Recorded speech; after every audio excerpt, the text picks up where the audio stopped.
Hello and welcome into Brewcast for Amazing Brew on the SB Nation Podcast Network. I am Luke Ghiardi, joined by Scotty White, here with you Monday, November 29th, as we head into Tuesday, November 30th. And man, this is one of the best feeling shows that we're probably going to have ever done. I'll be honest with you. I've done a couple of Michigan going to the Final Four and going to national championships in basketball, but this one, man, it just feels a little bit different. Scotty, what's going on, man? How you doing?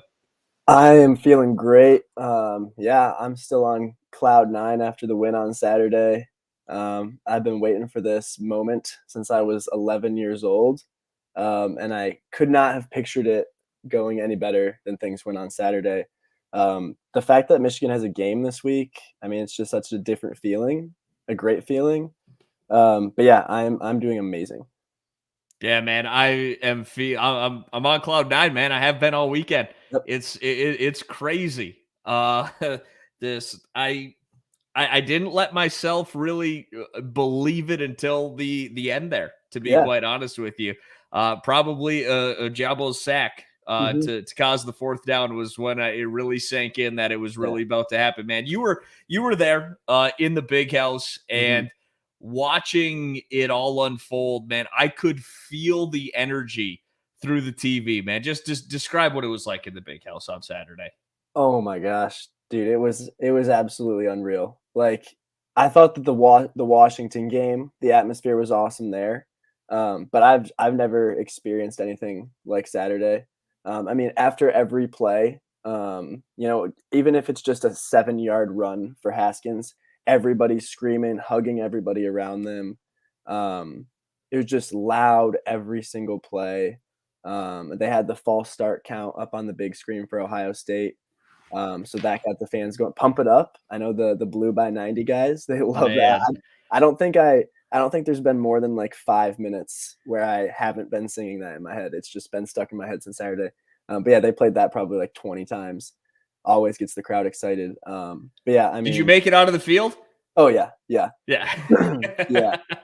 With about once Haskins got the 5th touchdown of his day to put Michigan up 42-27, that's when everybody was like, wow, this might happen. And started pushing our way down. I got on the field and it was totally packed, especially from the student section side. So I was on the field for like 10 seconds, but I just wanted to touch the field just to say that I could touch the field. But yeah. Absolutely, man. Why would you? If I was there, I would have been on the field. There's no question about it. Yeah, it was crazy. Yeah, people were like starting to like get off the field, and they're like, "All right, go back." I was like, "No, I'm getting on the field. There's no chance I'm not going on that field." It had to be done, man. Start to finish, it was crazy. I loved what I saw from the fans. Like we said, I was pleasantly surprised with how little red I saw in the big house on Saturday. I don't know if from your vantage point where you were, looking around it compared to years past, man, it was a great showing for Michigan fans. And I really do think that matters. We talked about it going into this, that the big house hasn't hosted a game like this. 2003, maybe, but probably the biggest game since 1997. And ultimately made a difference. You could tell the Michigan players were feeding off of the crowd. I think, that's what it looked like anyway. I mean, it was loud, 5 or 6 false starts on Ohio State, a couple of fumbled snaps. I mean, it was crazy in there. That's what college football is all about, Scotty. Like that is the atmosphere that can actually impact a game. That's what I love so much about college sports. I mean, I think I saw Joel Klatt tweeted something similar, but like you can't watch, in my opinion, the NFL yesterday and college football on Saturday and tell me that the NFL is better. I mean, and yeah, no, the stadium definitely played a role. I mean, I was at the game in 2019 and the game in 2017, and it was just felt like a normal game those 2 years. But this, from the beginning, you could just tell that it was just different in there, and it definitely made a difference.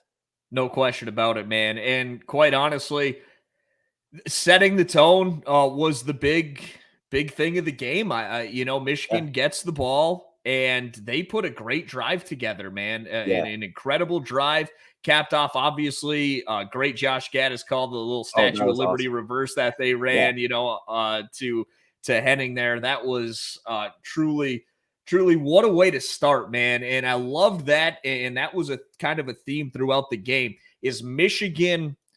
They set out to do something, and that was run the football. They knew they could run the football, but they also did a couple of different things. The reverse there, they ran the flea flicker, nice completion to Sandra Still. They took a couple of deep shots, one to Cornelius Johnson, one to Andrell Anthony. There was an offsides there, obviously, but they were able to keep Ohio State on their toes. And late in the game, I think, is when it really paid dividends too, Scotty. As you look at like the last two possessions, is that Ohio State had to respect the threat of potentially Michigan gaining free yards on the ground. They lined up in gun, spread out Ohio State, and Ohio State, when they had to sell out against the run, still had light boxes, and Hassan Haskins was able to do everything he wanted. The offensive line absolutely dominated all day, man.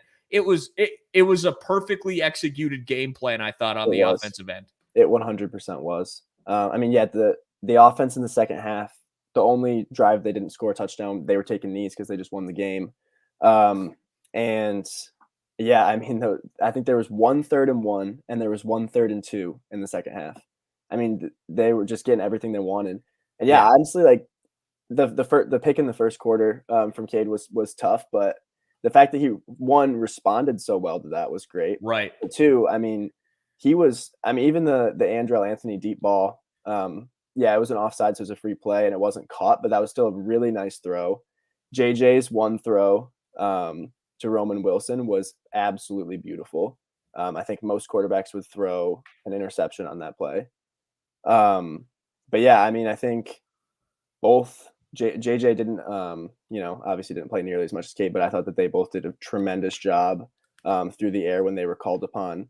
And honestly, like, if you told me that we were going to throw, or Michigan was going to throw for less than 200 yards before the game, I would not have thought that was a great sign. But the run game, the offensive line, just total dominance, especially in the second half. But I thought that after the first interception, the only interception, but after the interception in the first quarter, I feel like that is a play that in the past would totally just derail the game, derail the team. But I was really impressed with how they came. Ohio State had all the momentum. They went up 10-7. Michigan hadn't scored in a while. Just super impressed with how the team responded to that. Man, I'll tell you what, Scotty, I've been hurt so much in the past that when that interception happened, I kind of just like collapsed on the couch a little bit. Man, here we go again. Got a chance to go up 14-0. Shades of 2017. The Josh Metellus dropped the interception when Michigan was up 14-0. It was like I thought Michigan had to come out and play a perfect game to beat Ohio State. They made critical mistakes in that first half. Coming to mind, obviously, is the McNamara interception, also the kick catch interference, and yet they took a halftime lead. So I was kind of like, man, I kind of feel good about that. They've got a lead, and they made some critical mistakes there. We'll see what happens, but I mean, that was, looking back at it, that was a really good sign. Yeah. I mean, I look back at the games in the past, all the truly heartbreaking losses of Michigan football, and there's always those 1 or 2 plays that keep you up at night thinking about it years later. And that interception happened, and I seriously, in the stands, collapsed down, face in palm for seriously like 3 minutes. I didn't watch the next couple plays. I was just like, I'm going to be thinking about this for the next 10 years every night before I go to bed, aren't I? Yep. But no, they responded well. That and the dropped interception. Yeah. That Metellus one in 2017. It did remind me of that. Yeah. And who was chat help me out unless Scotty, you remember who was it that dropped the interception there before halftime? Oh, was it? I don't remember. I'm drawing a blank. Chat, if you could help us out with this one. I don't think it was Mike. It wasn't Michael Baird, I don't think. No. Oh man, why am I blanking on that right now? Anyways. Oh yeah, RJ Moulton. Thank you. Appreciate you, Palmer. Yeah, RJ Moulton, man, that thing went right through his hands. Oh my goodness. That was another one too, right? You're like, you cannot let this happen, but they held Ohio State to a field goal there, which was key. I thought because throughout football history, it seems like every dropped interception leads to a touchdown for definitely. the offense. And I was like, Ohio State's going to score. They're going to go up here at halftime. And Yeah, that was huge. and then they're going to get the ball back. They're going to double dip here. And I mean, I don't know what happened in that second half. I don't know what that halftime speech was, Scotty. But it was awesome. Oh my God. To force a 3-and-out coming out there. Josh Ross, by the way, on the 32. Hand up here, man.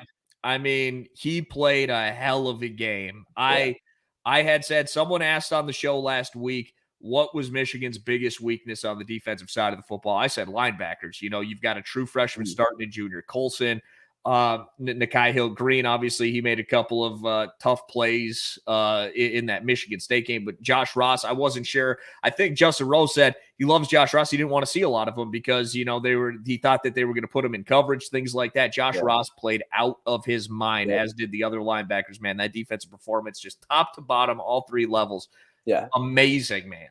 Dude, yeah, the 3rd and 2 stop was just huge. I mean, appreciate it, David. David, I would have given Scotty gave the halftime speech. I would have given a great halftime speech. I don't know if I've ever had more adrenaline in my body than during that game. But yeah, no, the 3rd and 2 stop from Ross was huge. But yeah, I'm guessing you've seen the video of the teams going into the locker room at halftime. It just looked like Michigan wanted it more. It really did. Ohio State looked like they didn't even want to be there. No, they didn't, dude. They got out physical. Yeah. I mean, the big play, you know, obviously with Ohio State, that was it Brown, I think it was, who ripped off Roman Wilson's helmet. All of a sudden, he turned around and multiple Michigan guys, couple offensive linemen, Eric All are over there. I mean, that man, he turned around. He was all fired up. He turned around and said, "Oh man, what did I get myself into?" Like that is the edge that Michigan played with that entire game. They came out ready to go. And man, I said it and I couldn't. I texted Anthony and Chris earlier this week on Tuesday. I said, I don't know what it is.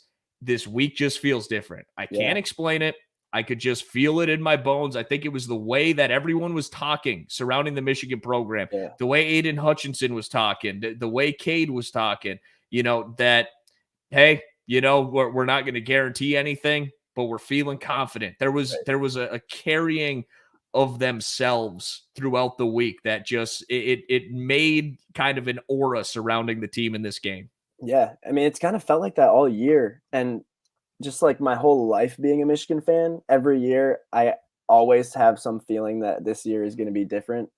But just the way that the team was being led by like Hutchinson, just having him is just so big for the team. What a great leader. He should be in New York. He's the best player in college football. Oh my God, dude. And yeah, I like logically and seeing how good Ohio State was, I thought, I mean, you saw on the podcast, I picked Ohio State to cover.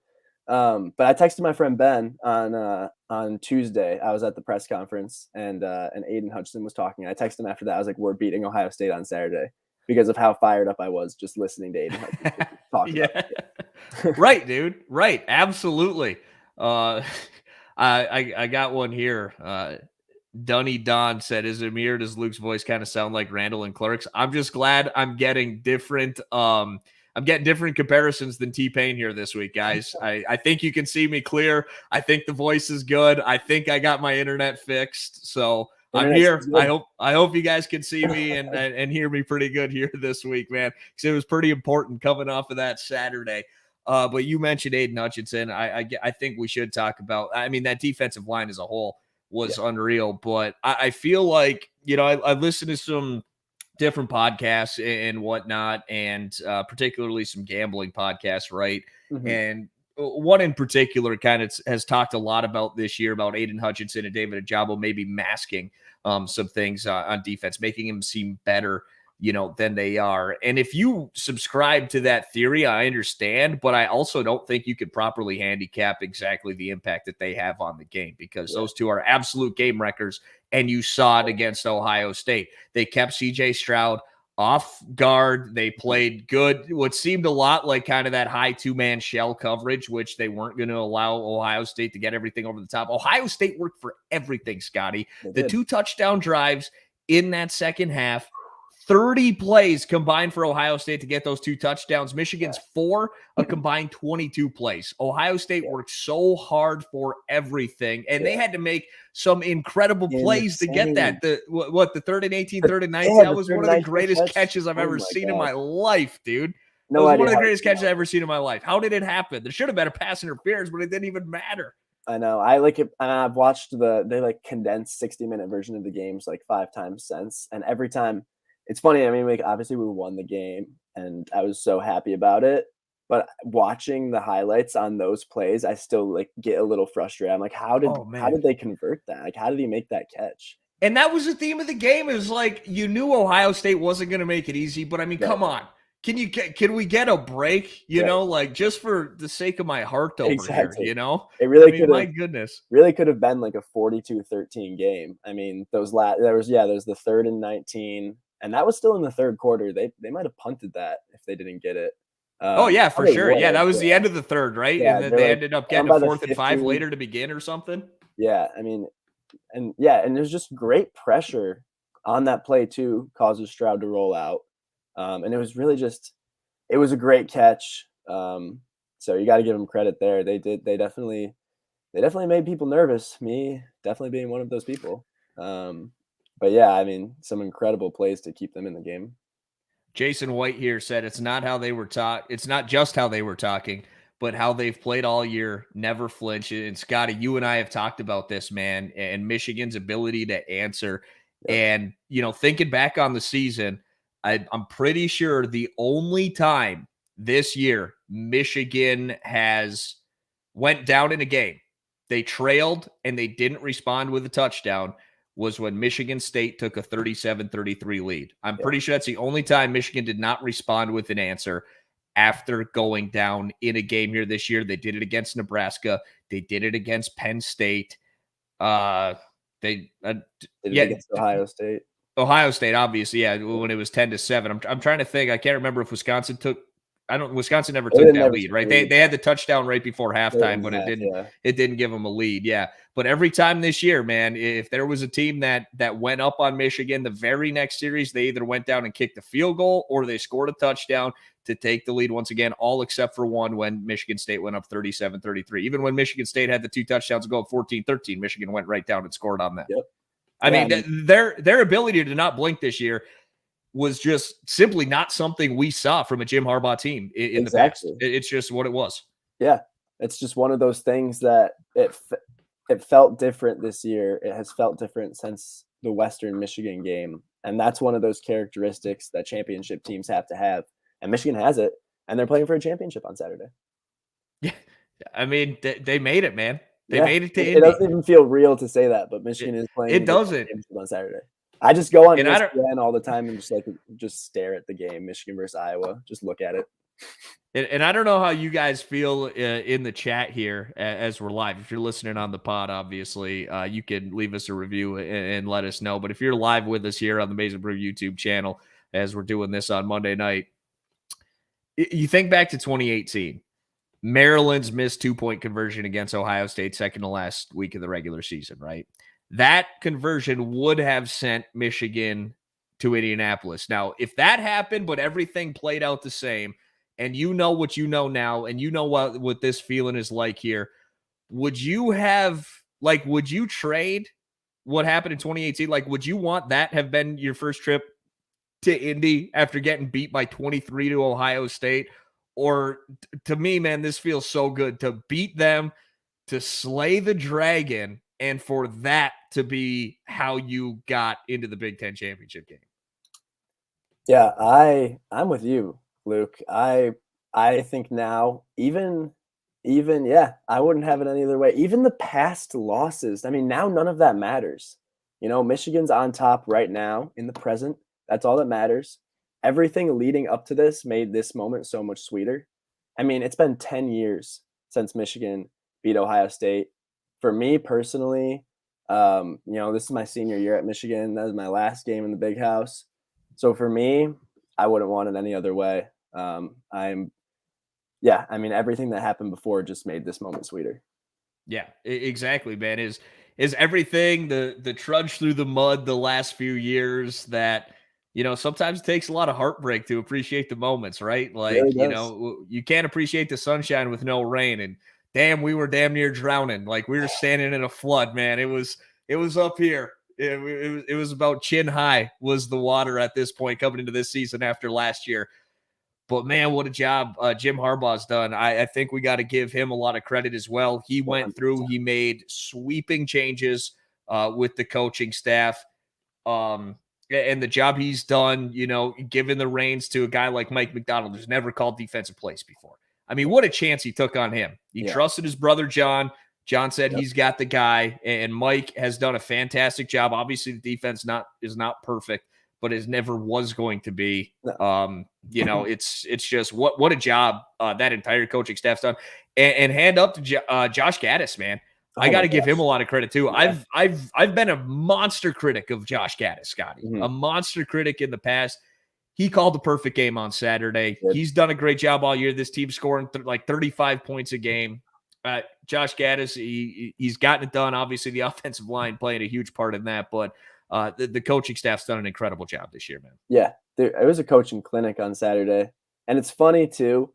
I think a huge part of this game was the defense and their ability to hold Ohio State to a couple of those field goals, get those big stops near the red zone. And it's funny, the first Brewcast that we did together was after the Michigan State game. One of our lowest points, and we're talking about how Michigan couldn't execute in the red zone, and Michigan State was getting a touchdown every time. Now look where we are. Michigan went down. They went into the red zone. Jake Moody didn't even come out for a field goal attempt. Touchdowns every time. Defense made huge stops down there, forcing field goals. It was awesome. I think Jake Moody did. I think I saw this stat. He's had one field goal attempt since the Penn State game, something like that. He hasn't been out there very often. Man, I love Jake Moody. Don't get me wrong, but we've said we want to see less of Jake Moody unless it's on extra points. Exactly. We love him. We can see Jake Moody every possession. I'm fine with that. I just want him kicking from the 2-yard line. Exactly. Yeah, we saw plenty of them in the second half after every drive. But I love him kicking extra points. Yeah, I mean, against Maryland, kicked one at the end of the half after the touchdown got called back. I think that was it. Yeah. Yep. That's the only time. Yeah. The at the end of the first half there. I mean, that's amazing too, right? Is that I do respect the coaches for being self-aware. You know what I'm saying? Like, obviously Harbaugh, he's mentioned it. He's a points per possession guy. And I understand that, but they also knew, look, if they were just kicking field goals in this game against Ohio State, they didn't win this game. No. You know what I'm saying? And I also think touchdowns kind of feed off each other. They got that first one in the second half, then they got the second, and they're like, man, we're just bullying these dudes. Yeah. And then they had a little more confidence, for the rest of the half and the last couple of drives to end that thing. They were able to go out there, they were able to pick up first downs and go and score touchdowns. And that's how you beat Ohio State, man. Yeah. Is you go score points, you go score touchdowns. We know that all too well. And them being able to do it, man. It's just the corner they turn. Remember, I think it was Zach Zinter. Correct me if I'm wrong, chat. After the Michigan State game, I think it was that Monday, he said, we're going to go and we're going to win out. And I think the comment kind of just flew under the radar a little bit. Mm-hmm. No one really made a big stink about it. I don't know. It's just like, whatever, something a guy says. But honestly, it wasn't as, passionate as Tebow's speech after the loss to Ole Miss. Yeah. But damn, you look back on it and it's as prophetic, Yeah. Yeah, I remember I used that quote in one of my articles that day. I mean, it was easy for a lot of people to jump ship after the loss to State, but we kind of talked about it, and we knew that Michigan still had everything in front of them, and everything fell into place. It's crazy because, I mean, if Michigan State hadn't lost that game to Purdue, I believe they would have gotten that tiebreaker and went to Indy. But everything fell into place, and Michigan's going to Indy next weekend. It's amazing. Michigan's, and as I don't know, we can still talk a little bit, or we can talk quite a bit still about Ohio State, but also looking ahead, obviously job's not finished, No. you know, even though I don't know how you feel, man. That felt like a Super Bowl win to me. So I'm glad I'm not playing because I don't know how I don't know how you get up after this I weekend, know. man. I don't know as a player how you just continue to roll. I don't understand it because I can barely think ahead to Iowa here. I just keep Yeah. reliving the weekend. So I'm glad I've got no effect on the outcome. I'm glad that's up to the coaches and the players because I know mentally I probably wouldn't be there. Yeah. But That would be tough. it's, I mean, on paper, everything played out perfectly, right? Yeah. With Michigan winning, Iowa coming back to beat Nebraska. Yeah. I don't know what the hell that performance was from Wisconsin against Yeah. Minnesota on Saturday night. They had looked a lot So better too in previous weeks. That was surprising. that's the thing. Like, I honestly, I'll be honest with you. I was thinking ahead a little bit. I was like, if Michigan somehow finds a way, I don't want them to see Wisconsin No. because that would be such a tough matchup in the Yeah. Big Ten championship game, coming off the most emotional win you've had since Exactly. 2011. It's just so hard to beat a team twice too. Yeah. I was a good team. I Yep. mean, it's not gonna be easy. But there's no reason Michigan shouldn't win that game. Yeah, I personally would much rather see Michigan playing Iowa than Wisconsin. Wisconsin, ever since the Michigan loss, had looked like a much better team. Yeah, I was really surprised. Minnesota's just been a weird team. I mean, they lose to Bowling Green.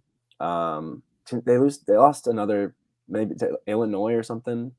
But and then they win their big rivalry game against Wisconsin. It's just been a weird year for them. But yeah, I'd definitely much rather see Iowa. You know, they are a really good team. They're in the Big Ten championship for a reason. It should be a good game. I mean, But they yeah, were number 2 at one point in the exactly. season, Yeah, you know? yeah. It should be a tight game. But like I said, I don't see any reason why Michigan shouldn't win that game. For sure. I think T. White makes a good point here. He said, little bro still drunk when spoilers smacked him. Can't let that happen. And I mean, that's the thing, right? Like, Michigan State was coming off an incredibly emotional win against Michigan. They go to Purdue and Purdue jumped up on them. Like, that's what Purdue does. But I also feel like that's kind of what Iowa does. Like, Iowa, you go look at the box scores from earlier this year and some of the games that they won. Even the very first game of the season, I think Indiana, they didn't dominate the box score. I think they got dominated in the box score against Iowa State. No one understands how that game even, happened the way that it did. A lot of those early season Iowa big wins were like, how did they win that game? That's what makes that team dangerous, to be honest with you, Scotty. Yeah, that Iowa State game, really, I mean, every facet of the game Iowa State dominated in. And then I think Iowa State had four just bad turnovers that totally changed the game. And Iowa's been able to do that to a lot of teams, is get teams to turn the ball over. And I think that's going to be really interesting on Saturday because that's one of Michigan's strengths, is not turning the ball over. So that's going to be a big part of the game. But yeah, I mean, Iowa's defense, I think, certainly will present some challenges. But I think that Michigan's defense is really gonna be able to shut down Iowa's offense. I mean, Iowa also against Penn State, if Clifford doesn't get hurt, I don't think that Iowa even comes close to winning that game. Hummus Hero says, you ended the Buckeye reign of terror on the Big Ten. Congrats to the team up north on a great winning season. We will be back, though. Go Buckeyes, and good luck to the team up north in the postseason. Go forth and win the big. Yeah, we know you'll be back. There's no question about that. We understand. Definitely felt good to get this one, and hopefully it's a little bit more of a rivalry moving forward after this one. I think there's a good chance of that happening. You got to get that first one to keep it moving. We'll see what happens, but definitely going to enjoy this one. Our us Michigan fans, no question about that. But appreciate the respect that you show, Hummus Hero. We always gotta get a little good respect in the rivalry for sure. You know what I'm saying? But I also like this comment from Kickin' Chicken. I don't want to go without mentioning Mike Hart here. He said, Mike Hart is a huge reason why we won. His hate for Ohio State and MSU and the way he ran the ball at this time, there's no one anyone could say he's a great coach. I would say, I'm pretty sure that's supposed to say can't, or he's not a great coach. I'm a little confused on the wording there, but we got to give Mike Hart his props, man. Is he came back and just look at what the running backs did. Obviously, Sharon Moore, what he's done with the offensive line is truly incredible as well, and he deserves all the credit in the world. But the running backs this year, and even the way Donovan Edwards has progressed. You know what Oh I'm yeah, saying? Like, breakout game against Maryland, that was awesome. right, exactly. Mike Hart has done such an incredible job with this running backs room, but I also think there's more to it. Like Kick and Chicken kind of just said, is that he interjected some of that toughness. Now I know Mike Hart, he didn't beat Ohio State. I get it, but he injected, you know, a lot of that toughness and mindset on these guys, and I think gave them a little confidence that they could go out and have a spectacular season. Yeah, definitely. It was really cool. I'm so happy that Michigan made that hire. What a great hire. Just, I mean, growing up for me, you know, that was when I first started watching Michigan football. I remember my first game was 2006, Michigan against Iowa, 20-6 win. Hopefully, we get a similar result this Saturday. But Mike Hart was obviously the running back during that time, and now just to come back and Haskins touchdowns. This is more touchdowns than Michigan running back has had in the year Yeah. since Mike Hart. So I just think it's really cool to see him, you know, coming in here, teaching all of them to break some of his records. It's just awesome. And Blake Corum, man, going out there and just giving it his all. You Yeah, could tell he wasn't 100%, no. He but would on have taken that, that one to the house if he was. oh, yeah, no question. 100%. No one was Yeah, catching him if he was healthy, yeah, but he gave it his all. I think he did come back in after that run. I think a little bit later in the game, he had a nice run inside the red zone, but you could it was pure adrenaline for Blake Corum, man. oh You could tell that high ankle sprain was no joke, and he was hobbling a little bit out there, but man, it, that's the kind of mentality surrounding this yeah, game, though, right? yeah, Like he was like, I'm not missing this game, and I'm going to give it my all. I don't care what it takes to yeah. go out and beat these guys. It's awesome because, you know, it's kind of the same kind of thing with Eric All against Penn State. You know, he said Yeah, he wasn't really sure if he was going to go out, and then as soon as he's out on the field, warm ups, the adrenaline takes over. He goes and wins the game for Michigan. And Blake Corum, that same drive, great comment. Blake Corum on that drive with the long touchdown run. I mean, that was a 3-play drive, and the first yeah. 2 plays he got Michigan all the way down the field, and that was a huge drive. So.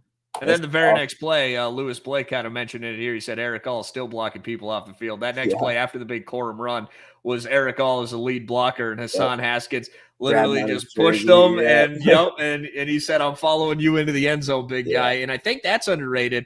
I think a lot now. Obviously, the offensive line dominated in the trenches, but if you go back and watch, and I can't get enough. I've watched twice already today. I watched it yesterday. I watched it Saturday night. I can't stop watching it. Yeah. But the way the receivers and the tight ends block, man, oh my God, Mike Sanders still is an incredible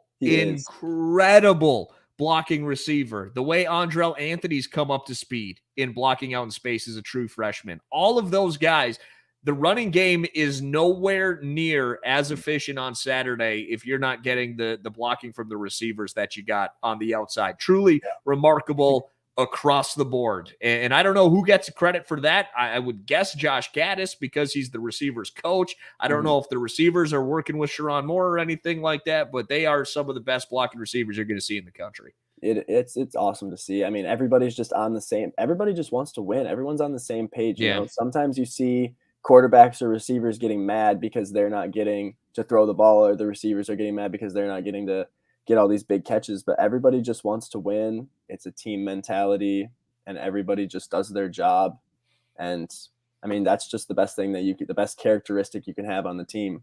And yeah, it's the run game. Obviously, Michigan's running backs are extremely talented, but it takes everybody, and everybody's on the same page, and everybody's doing their job. And damn, did they have a lot of space, man. I think Michigan accumulated over 100 yards before contact on Saturday.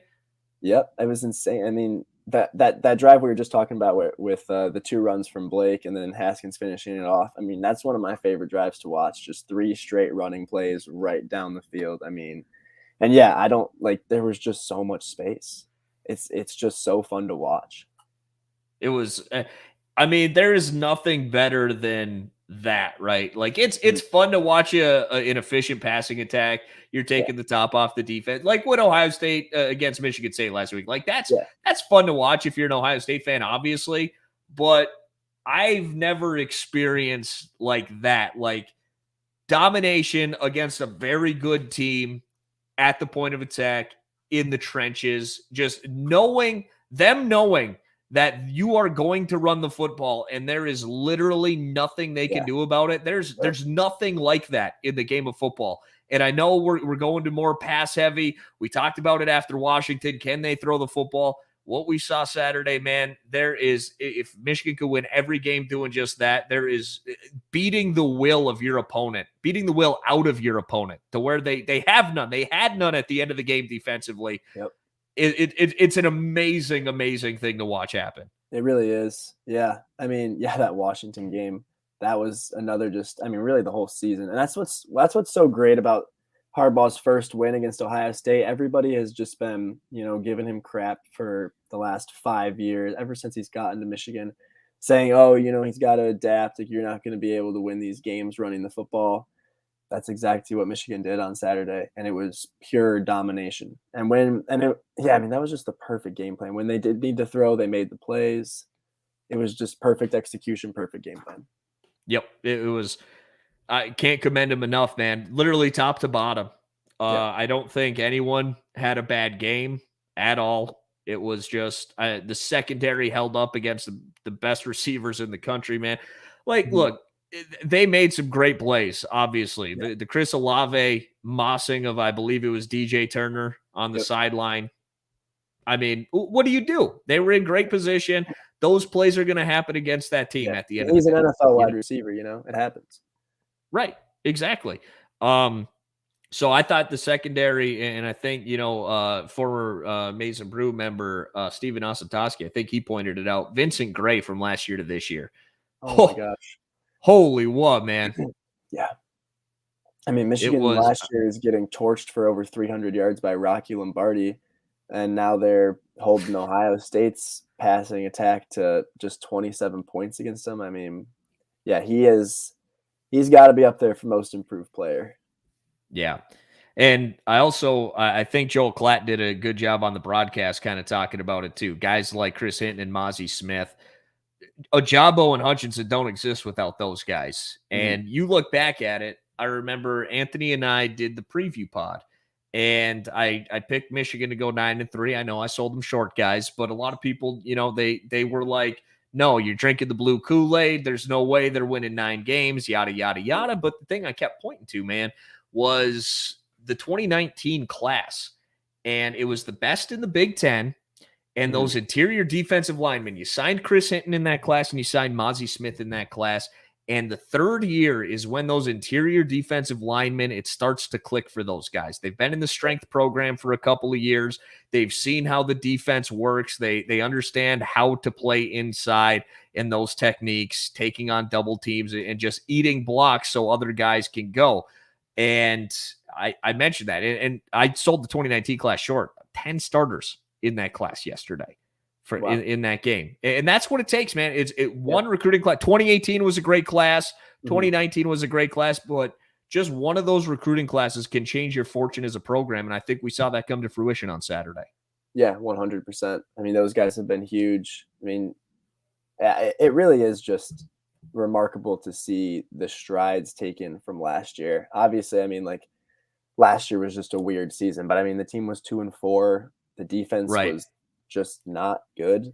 I mean, yeah, I had the same record prediction as you, 9-3 at the beginning of the season. And nobody in Mason Brew had more than 9 wins predicted. I don't think anybody saw 11-1 beating Ohio State going to the Big Ten title after last year. No, nobody. I think, what was the Vegas over under on Michigan wins this year? 6.5, 7.5, something like that. 6.5 or 7.5. Yeah. Yeah. I mean, this has been, of people bet the over. I mean, I think Jim Harbaugh is the coach of the year in the Big Ten. I don't know. I agree. I mean, obviously Mel Tucker, he's done a great job.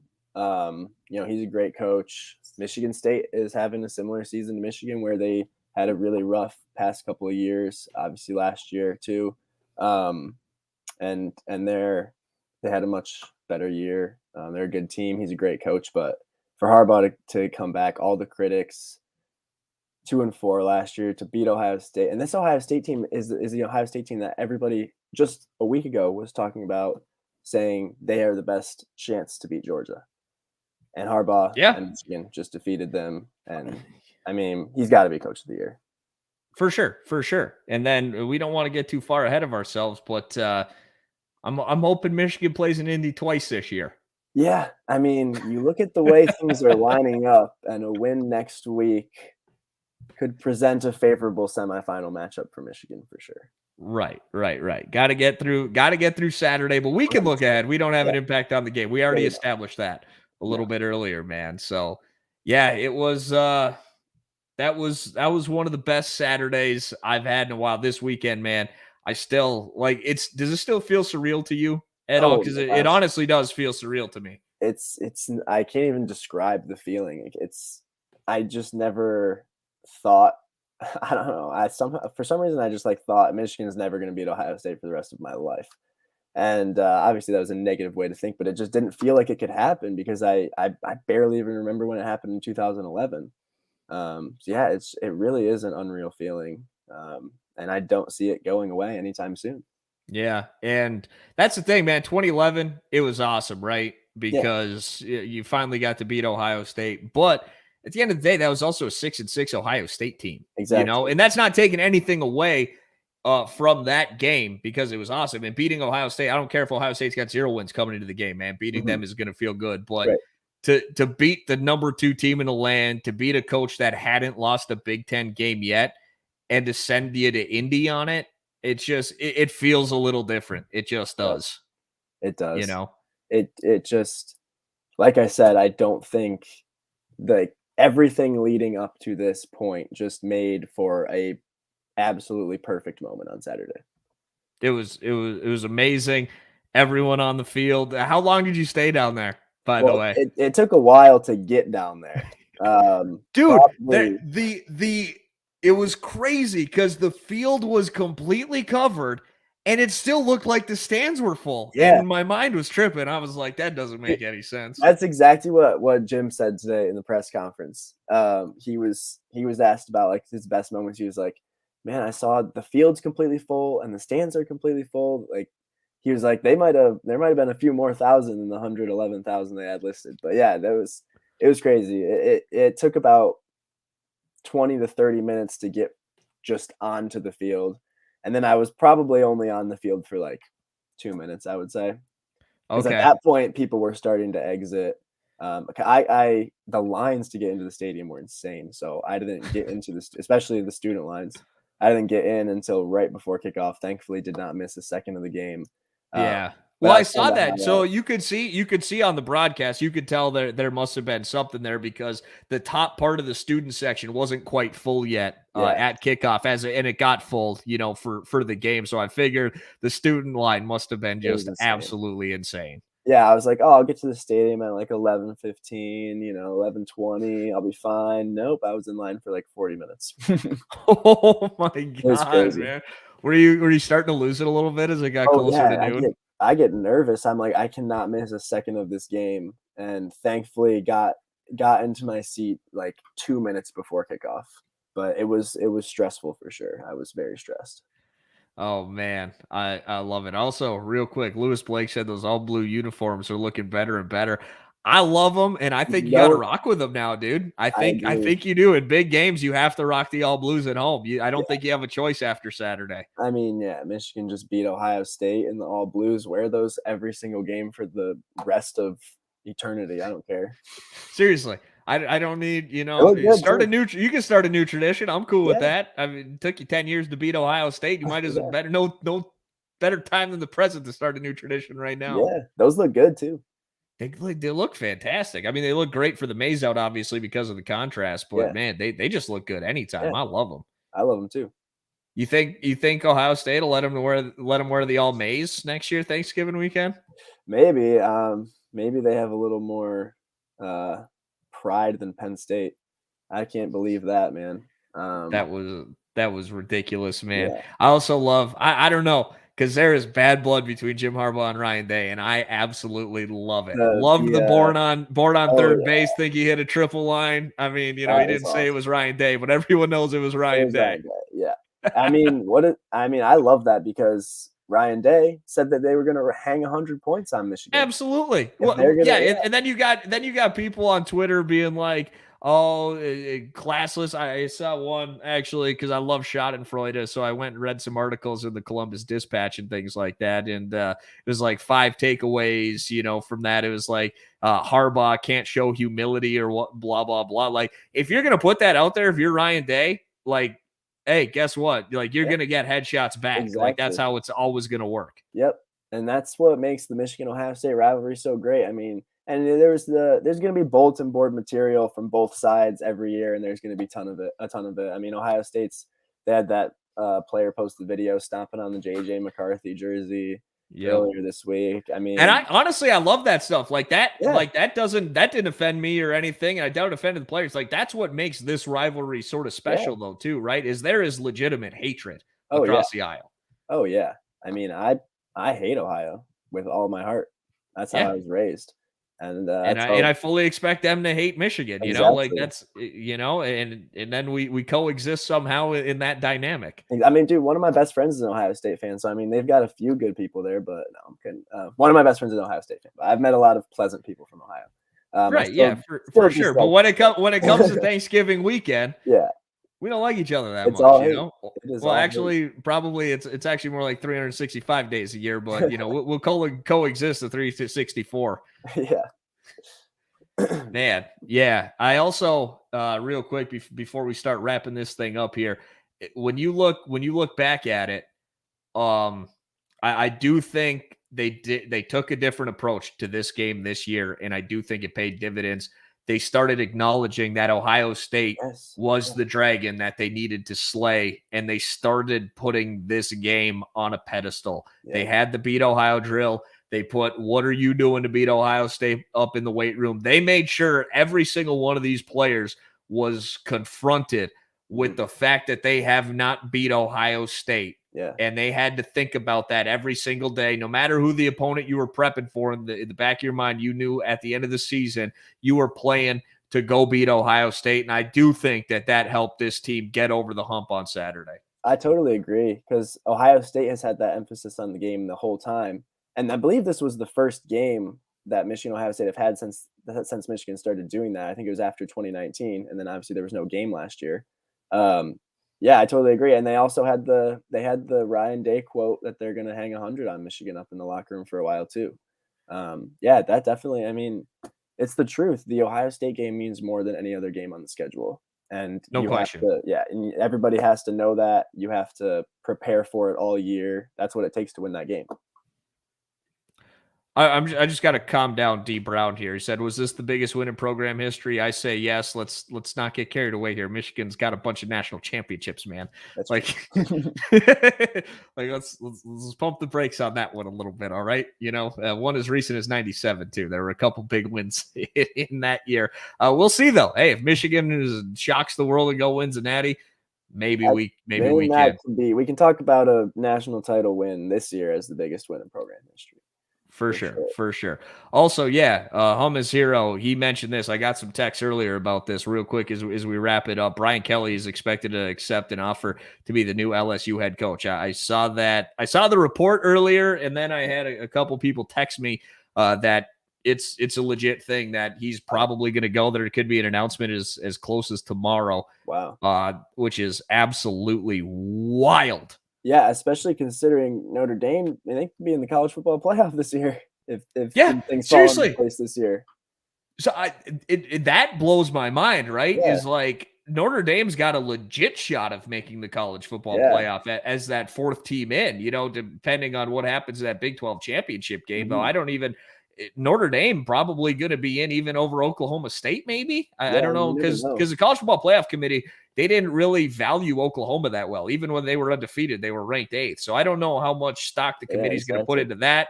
They're playing a couple lost Baylor team in the Big 12 championship game. I don't know, man. Like, what happens then? Does Brian Kelly coach in the college football playoff, even Right. if he accepts the LSU job? Yeah, and I mean, obviously, that's a huge thing to kill some focus with your team. I mean, Man, no obviously, kidding. that's a huge distraction. Yeah, no, that would be the coaching carousel this year is gonna be something crazy. I'll tell you what, Already with Lincoln Riley. watching, everything surrounding the coaching carousel this year, LSU, until now, struggling to attract a big name. Florida going with Gillespie there, and USC obviously making a huge splash with Lincoln Riley. That's kind of crazy. Yeah, I'm just glad Michigan. You look back at it, man. I'm so glad Michigan didn't get involved last year. I know. Oh man.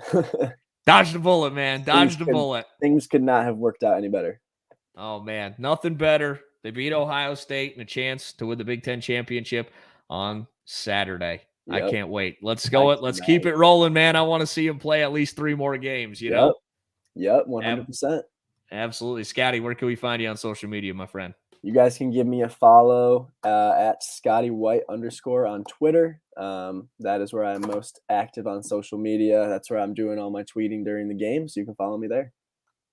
You can find me on Twitter at Luke Ghiardi, LukeGhiardi. Follow the Brewcast show page as well as the Maize n Brew Twitter page at Maize n Brew. Brewcast show page is just at Brewcast show. If you're watching on YouTube, we really appreciate you guys, man. Love the comments. I love the engagement. I love all of you for sure. Subscribe if you haven't yet to the Maize n Brew YouTube page. We hit over 5,000 subscribers. Thank you to all who are subscribed. Make sure you give the video a like button. We really appreciate that as well. If you're listening on the podcast, you can join us Monday nights at around 7:30 for the live recording of Brewcast. Or if you just like listening to the pod later, we appreciate that too. Subscribe, rate, and leave a review for all of our podcasts, man. We got so many good ones. We got Blue by 90 that just joined us. We got Recruiting, Future Brew.